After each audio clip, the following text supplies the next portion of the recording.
sentindo a emoção forte que está perpassando nesse nosso encontro, nesse conjunto de homenagens.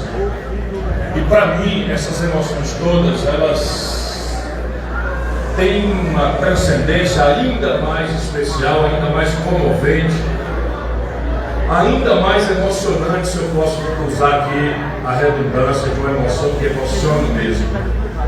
É que eu tive a honra e o privilégio de ser colega do Brizola, governador. Imagine o meu privilégio.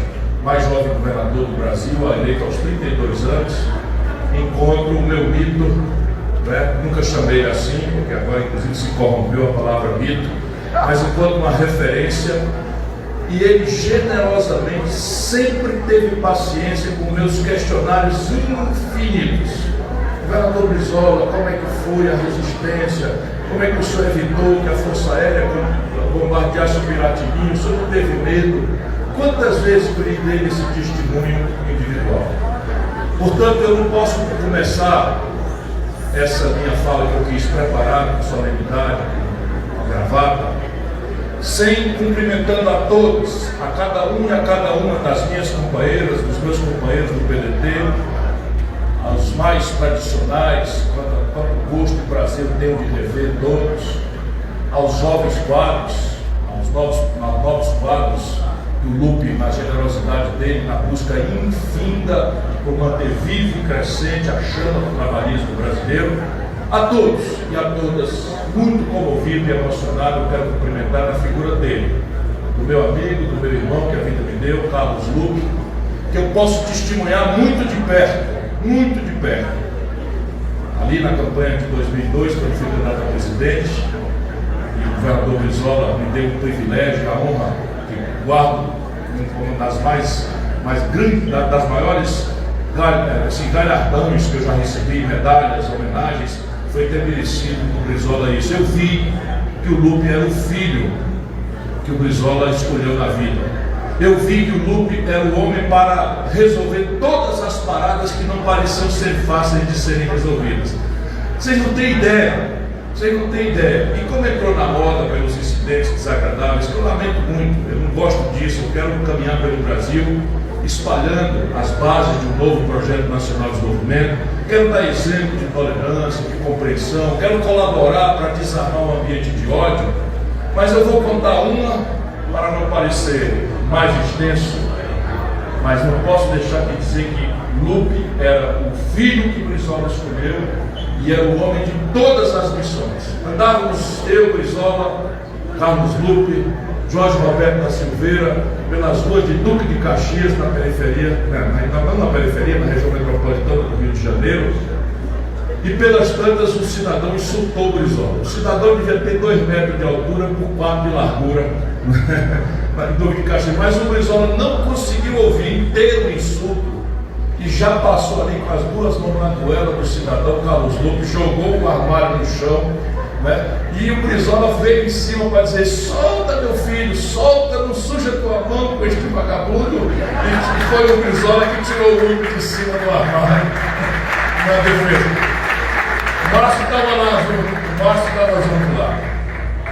Eu estou só lembrando isso porque é um episódio, às vezes, mesmo um doce como Lupe, né, um cantor de todas as multidões como Lupe, um romântico de todas as homenagens como Lupe, tem a hora que agarra se a causa é justa, se a causa é nobre. E eu te saúdo, meu irmão. Brizola está lá assistindo, mas ele delegou ao Lupe a mais transcendental obra, porque as pessoas, eu disse isso a Lula muitas vezes: você quer ser lembrado no futuro pelo quê? Quando eu vejo assim o exagero apressado com que se diz Lula, o maior presidente da história, assim, qual é a CLT do Lula? Qual é a Petrobras do Lula? Sabe, qual é o Banco Nacional de Desenvolvimento Econômico do Lula? Qual é a Vale do Rio Doce? Qual é a CSN do Lula? Percebe? A transcendência da obra é que imortaliza a memória de quem nós estamos hoje homenageando aqui.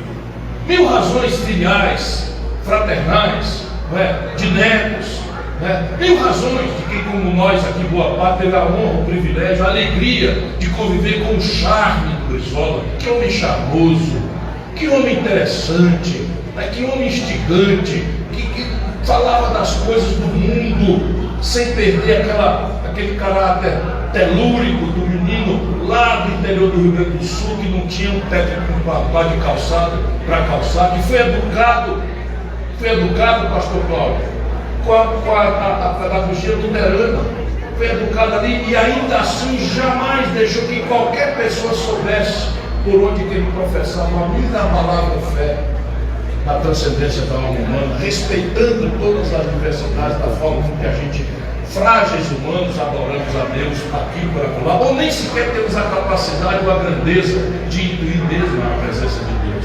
Pois bem, Luque, é um discurso à parte que eu queria fazer no dia da homenagem à Brizola a ti. A mim, justifique-se mais detalhadamente. Eu tinha resolvido parar com a luta. Eu tinha feito um cálculo, eu acho que eu já dei a minha contribuição. Eu não quero, nunca quis voltar à generosidade do povo cearense, que o governador uma vez, todos os meus aliados ganham as eleições prodigamente no Ceará. Eu nunca quis voltar porque considero que a minha tarefa é abrir espaço, renovar, criar quadros, qualificar um projeto que está executando uma mudança importante para a vida do povo cearense. E ele não queria mais nada, já tinha disputado a presidência da República 3 vezes. É preciso ter modéstia, não é? Preciso compreender que talvez não seja para mim, pensava eu. E resolvi, preocupado até com o futuro dos meus filhos e netos, trabalhar na iniciativa privada. Abandonei a política. Pois bem, veio o golpe de 16, e eu vejo hoje, aqueles que foram vítimas do golpe abraçados com os golpistas, tanto no poder econômico quanto no poder político, e enche de nojo. Mas foi o lucro. Paciente, humilde, renitente, trazendo a imagem sempre da nossa caminhada conjunta com o velho Brizola, que me trouxe de volta para a política. Eu não vou te decepcionar, meu irmão. Eu vou levantar essa bandeira e vou segurar e fazê-la respeitada. Não sei se te dou a vitória, mas tu e eu vamos entregar um PDT às novas gerações maior e mais qualificado do que o Brizola jamais. Sabemos se companheiras e companheiros, trabalhadoras e trabalhadores do Brasil, brizolistas de sempre, brizolistas eternos, a trágica pandemia da Covid, que tanta morte, tanta dor e transtorno causou a nós brasileiros, fez com que um desses transtornos, pelo menos, virasse hoje uma feliz coincidência. A coincidência de estarmos celebrando hoje, no Dia do Trabalhador, a festa de 100 anos de um dos maiores brasileiros de todos os tempos e um dos maiores líderes trabalhistas de todas as épocas. O pico da pandemia não permitiu que celebrássemos o aniversário do nosso líder no dia 22 de janeiro, mas a mão feliz do destino, ali bem trabalhada pelo Luque e pela sua extraordinária habilidade, fez com que o seu partido, o nosso partido, transferisse essa festa para hoje, o Dia do Trabalhador. Dessa forma, Leonel Brizola, um dos poucos humanos que teve o privilégio de escolher o seu próprio nome, não sei se todos conhecem essa história, depois haverá oportunidade, mas vale a pena conhecer, transforma-se também no primeiro grande trabalhador que teve o seu aniversário trocado para o Dia da Glória do Trabalho. Salve Brizola, salve Brasil, salve o trabalhador, salve a trabalhadora brasileira. Celebrar Brizola nesse dia é mais do que uma feliz coincidência. Celebrar Brizola nos dias de hoje, no Brasil de hoje, é mais do que uma necessidade, minha irmã e meu irmão. É um símbolo de luta, de civismo e cidadania, palavras que parecem ser destruídas no imaginário da juventude brasileira e de nós todos. Em meio a tantas virtudes deste grande líder, eu gostaria de lembrar inicialmente 4 delas e mostrar como elas fazem falta no Brasil de hoje. Bastaria a lembrança destas virtudes para mostrar a importância de levantarmos o nome e as bandeiras deste grande líder nesse tempo em que o Brasil tanto sofre, tanto perde e tanto se desvirtua. Estas virtudes são o amor à pátria. Meu Deus, a pátria, ela tem que ser amada, ela é nossa mãe. Nós não podemos cantar o hino nacional e deixar vilipendiar nossas cores, nossos símbolos, pela vileza apátrida de bandidos que ocasionalmente usurparam, usando a boa-fé do nosso povo, o poder na República. Essas virtudes são o amor à pátria, o amor à democracia, o amor aos trabalhadores e o amor à educação. Eu estava ali escrevendo essa fala, pensando o que eu podia destacar, que são exemplos muito vivos, porque as civilizações, meu caro Afonso Mota, elas homenageiam as pessoas, os seus vultos, por duas razões, uma é egoísta e outra generosa. A generosa é a expressão da gratidão. Nós precisamos agradecer àqueles que nos antecederam, deixaram para nós a construção, seja física, seja no plano dos valores, daquilo que sustenta a nossa ideia de cidadania. E a egoísta é o exemplo. Nós não vamos comover o nosso povo com a política, do jeito que o nosso povo está sofrendo, sabe, com discurso. Com discurseiro, com palavras belas que sejam, nem são essas as minhas. Ou nós damos o exemplo que comove, que arrasta, que mobiliza, com esta pátria viverá dias muito graves. Eu rendo um preto também, erguendo bem alto a minha voz, a três, para além dessas quatro grandes qualidades, a três de suas coragens. O Lupo sempre destaca a questão da virtude da coragem, e eu parei para pensar quanta centralidade tem isso. A coragem de lutar pelos mais fracos, a coragem de enfrentar tormentos e a coragem de enfrentar a própria morte, como aconteceu com o Brizola, para defender os seus valores. Este é um exemplo de grandeza. O Brizola um dia enfurnou-se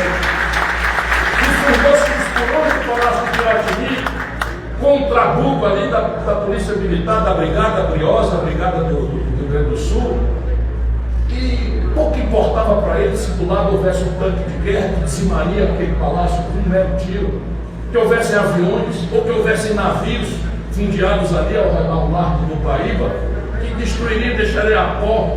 Ele estava ali exemplarmente colocando a própria vida em defesa de um conjunto de virtudes e de valores que fazem a construção da cidadania.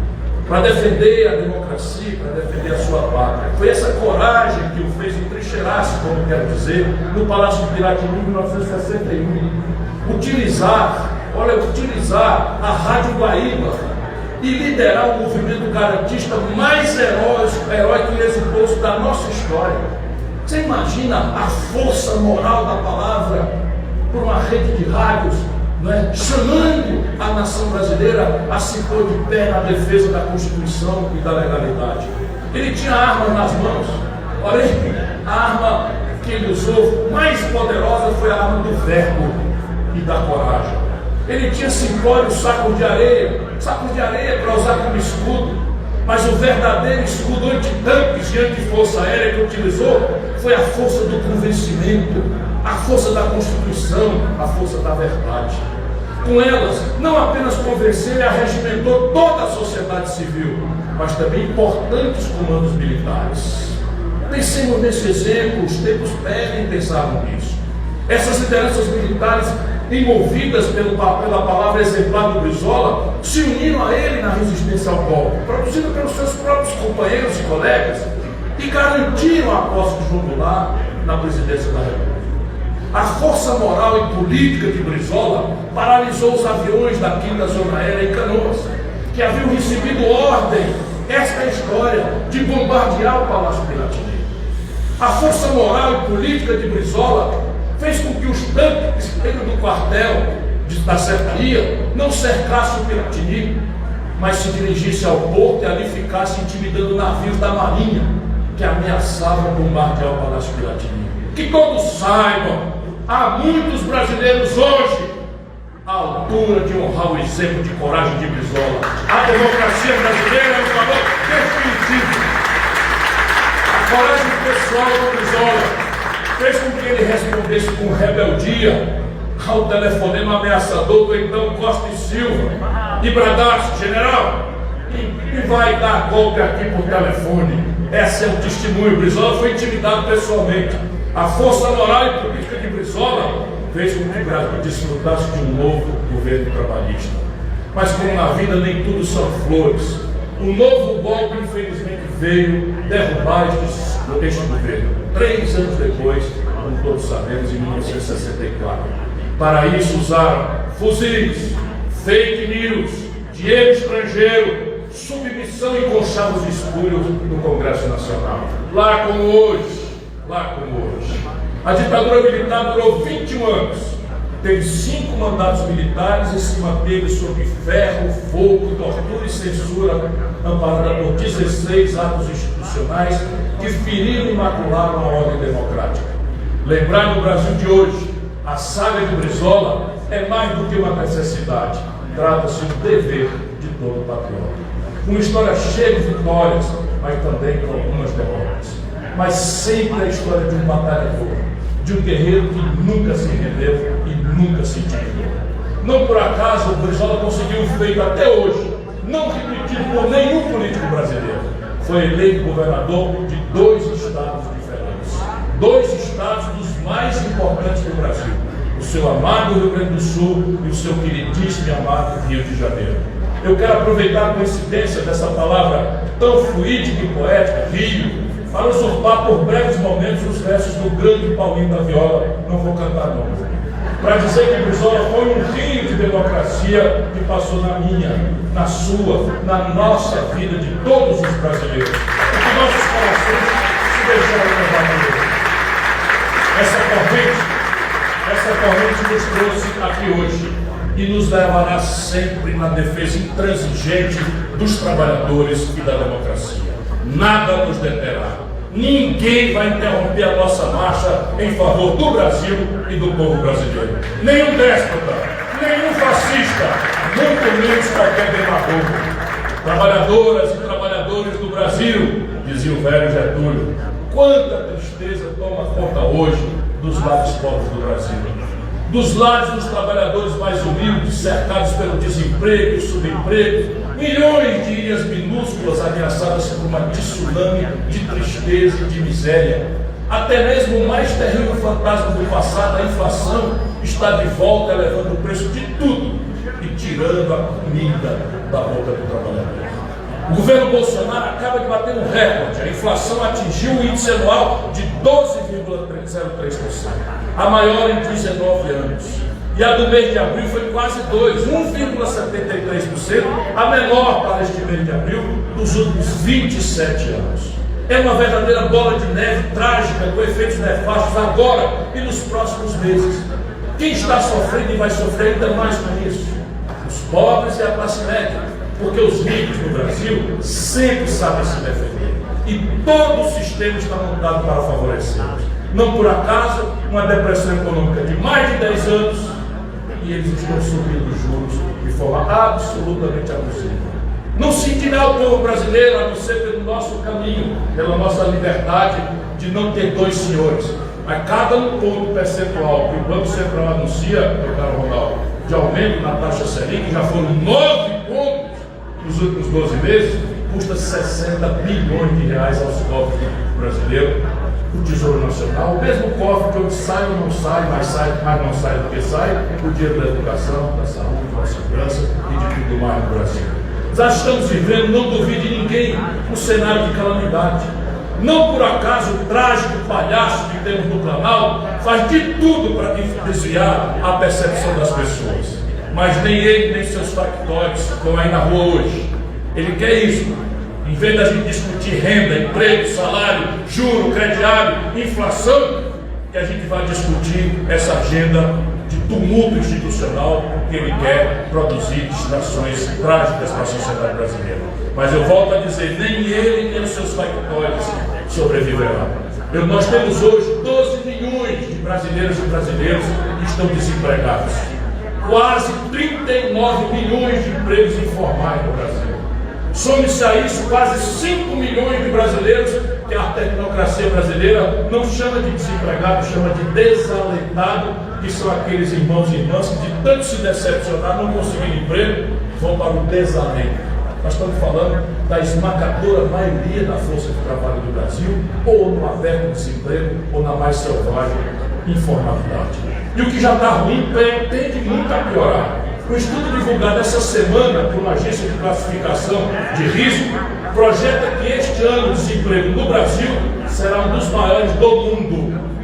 Nesse ranking, que inclui projeções para 102 países, o nosso Brasil aparece com a pior estimativa, com a nona pior estimativa de desemprego no ano, 13,7% no fim do ano. Porque essa recessão está sendo construída pelo governo brasileiro. É uma taxa muito superior à prevista na média global, que é de 7,7%. E entre os emergentes, para que não haja desculpa, que é de 8,7%. Além de ser a segunda maior entre todos os países do G20, atrás apenas da África do Sul.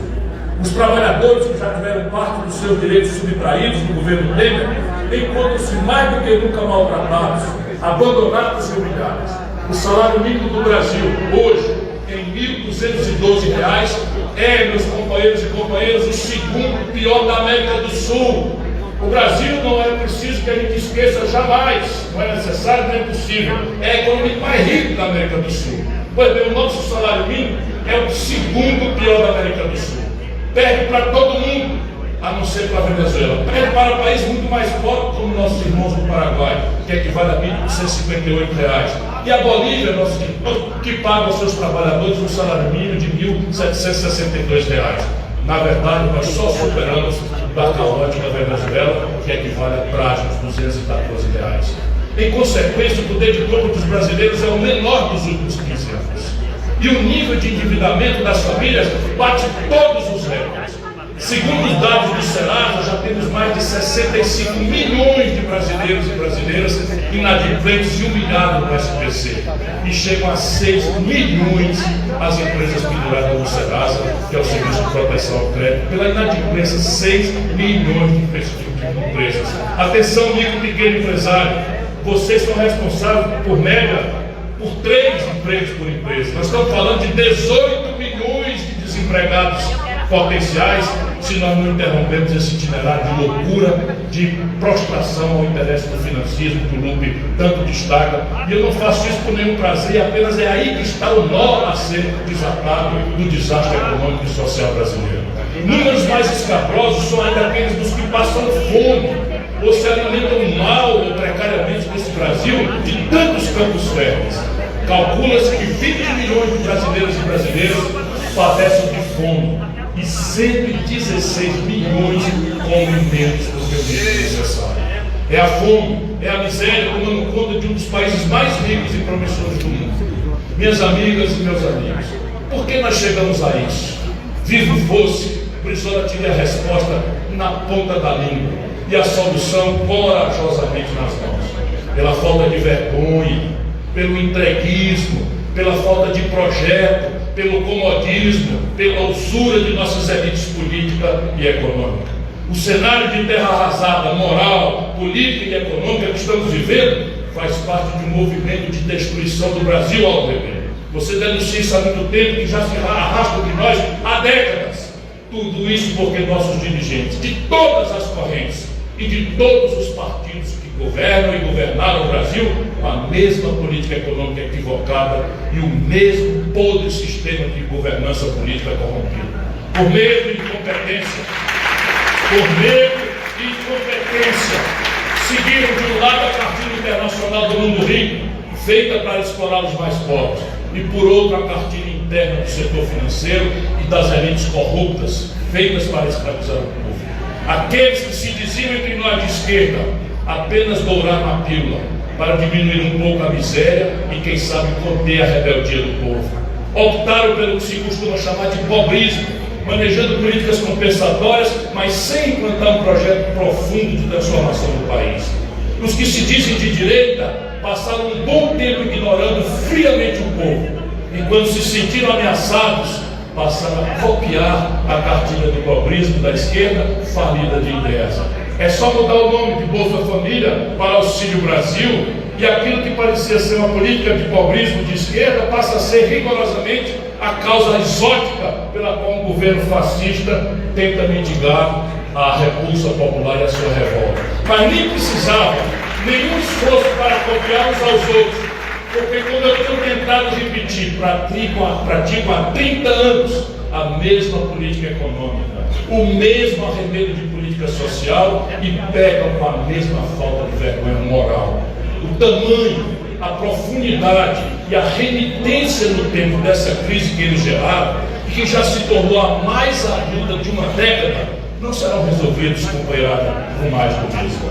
A tarefa do futuro não é só derrotar o fascismo boçal, corrupto bolsonarista. mas construir uma nova ordem econômica que nos liberte da vassalagem histórica escrava aos agiotas e da conciliação paralisante que eles fazem desde muito tempo com seus representantes na oligarquia política. É por isso que o Brasil, que já foi o país que mais crescia no mundo, é hoje um dos países que menos cresce no mundo. É por isso que o Brasil, que sempre foi um país desigual, vê agora aumentar profundamente a desigualdade. É por isso que somos um dos países que mais destrói a sua indústria. Ao longo da década de 2010, mais de 40 mil indústrias de todos os tamanhos fecharam as portas no Brasil, meu caro Carol. A participação da indústria no PIB brasileiro encolheu de 1/3, ceifando mais de 800 mil empregos nos últimos anos. Desde 2019, pelo menos 13 grandes indústrias multinacionais deixaram o Brasil. Entre elas a Ford, a Mercedes-Benz, a Sony, a Roche, que estavam entre nós há mais de meio século. Mas essa desgraceira atinge também o comércio, em especial o pequeno comerciante. Do governo Dilma para cá, 350 mil pontos de comércio deixaram de existir, fecharam, levando junto esperanças e empregos. Trabalhadores e trabalhadores, vocês que ao longo da história do mundo sempre foram os que mais sofreram, estão agora, neste infortunado momento brasileiro, sentindo ainda mais amargamente isso na pele. Vem diminuir o emprego, o salário e, num círculo vicioso infernal, tem os seus direitos subtraídos. Os governantes de plantão, muito especialmente os governos Temer e Bolsonaro, usaram e continuam usando de todos os pretextos para subtrair os seus direitos básicos e elementares. Ora fazem chantagem e a política do medo, alargando os danos da crise econômica que eles mesmos criaram. Ora mistificam a manipulação e manipulam a leitura dos efeitos da virada tecnológica que vive o mundo, sempre fazendo uma propaganda de terror contra o trabalhador. A reforma trabalhista do governo Temer é a síntese perfeita destas distorções. Na medida em que trouxe algumas atualizações necessárias, aproveitou também para praticar golpes profundos contra o trabalhador e contra os sindicatos, meu caro Antônio Neto. Se eu tiver a confiança um dia dos brasileiros de me tornar o seu presidente, abrirei uma grande mesa de diálogo com os trabalhadores e os empresários para corrigir as distorções e atualizar nossa legislação ao redor de uma nova e moderna Código Nacional do Trabalho, o Código Brasileiro do Trabalho, que já estamos trabalhando com a memória trabalhista do diretor. Saberemos encontrar os meios que reduzam as pragas do desemprego e da precarização absurda do trabalho e do enfraquecimento dos sindicatos. Saberemos encontrar os meios que deem segurança jurídica aos trabalhadores e empreendedores e impulsionem o ritmo do nosso crescimento. Um bom início de discussão é a proposta de alguns sindicatos que me apoiam de limparmos a pauta das 14 ações de inconstitucionalidade que tramitam hoje no Supremo Tribunal Federal. A nossa central CNCB trouxe essa pauta. Com os espíritos desarmados, poderíamos trazer essa discussão para a mesa de diálogo e conseguir que a ação política substitua a sempre lenta e problemática judicialização. A partir dessa etapa, me desculpo por estar me estendendo um pouco, mas quis documentar para o Leonel Brizola aquela que eu considerei a melhor das homenagens que eu poderia prestar a este velho e querido amigo. A partir dessa etapa, dizia, poderemos aprofundar discussões mais profundas sobre jornada de trabalho, sobre a vivência financeira dos sindicatos, teto de indenizações, entre outros. Mas tudo, repito, em uma mesa de diálogo entre trabalhadores e empresários, escutando as duas partes e buscando sempre difícil, porém possível e necessário equilíbrio entre o capital e o trabalho, dentro das melhores práticas internacionais de proteção do lado mais fraco, de proteção dos trabalhadores. Eu não tenho dois senhores, é com os trabalhadores que estão tendo sofrido e angustiado do meu coração. Aproveito, pois, esse momento duplamente simbólico, em que celebramos os trabalhadores e o imortal e querido Leonel Brizola, para reafirmar o meu compromisso com o fortalecimento das entidades sindicais e com a garantia das suas estruturas. Minhas amigas e meus amigos, para encerrar, eu gostaria de voltar ao nosso querido e inesquecível Leonel Brizola. Enumerei no início da minha fala 4 de suas maiores virtudes e 3 de suas inexcedíveis coragens. Citei suas virtudes do amor à pátria, do amor à democracia, do amor aos trabalhadores e do amor à educação. E enalteci 3 de suas coragens: a coragem de lutar pelos mais fracos, a coragem de enfrentar tormentas e a coragem de enfrentar a própria morte para defender os seus valores. Deixei intencionalmente por último a sua grande coragem, a de enfrentar o sistema, de desafiar o estabelecimento, de confrontar os poderosos. É esse tipo de coragem que o Brasil mais cobra e precisa de seus líderes políticos. É nela que quero humildemente, cada vez mais me encaixar e dela continuar fazendo a minha profissão de fé. Já disse a vocês que tenho repetido incessantemente que a solução do Brasil não virá de nenhum salvador da pátria, nem pela mera troca de Chico por Maria, ou Manuel ou José. Virá da troca deste modelo podre, anacrônico e carcomido que está destruindo o país e seu povo. Virá através de um novo projeto nacional de desenvolvimento. Mas esse novo projeto só poderá ser implantado por líderes como Brizola, que tenham fé, coragem, amor, independência e experiência para transformar este país. Perante as trabalhadoras e trabalhadores brasileiros e sob a bênção e o exemplo de Brizola, coloco-me humildemente como um voluntário desta grande empreitada. Quero ser o primeiro servidor público do novo projeto nacional de desenvolvimento. Sei que isto só se concretizará se eu tiver desse maravilhoso povo brasileiro. Para isso, precisamos fazer chegar esse povo querido as nossas ideias, o nosso projeto e, sobretudo, convencê-lo da nossa coragem e sinceridade para concretizar esse sonho de um Brasil novo e feliz. Saímos às ruas, ninguém vai nos impedir de andar nas ruas do Brasil, subir o morro, invadir a favela, companheiros e companheiras, e transformemos este grande sonho em realidade. Viva Brizola! Viva os trabalhadores do Brasil! Viva o Brasil! Viva Ciro Gomes! Ciro Guerreiro do povo brasileiro! Ciro Guerreiro do povo brasileiro! Ciro Guerreiro do povo brasileiro! Guerreiro do povo brasileiro! Deixa eu pedir uma gentileza depois dessa aula que nós tivemos do Ciro. A comida vai estar pronta, já está pronta. Mas nós vamos mostrar o que é um partido organizado e respeitoso.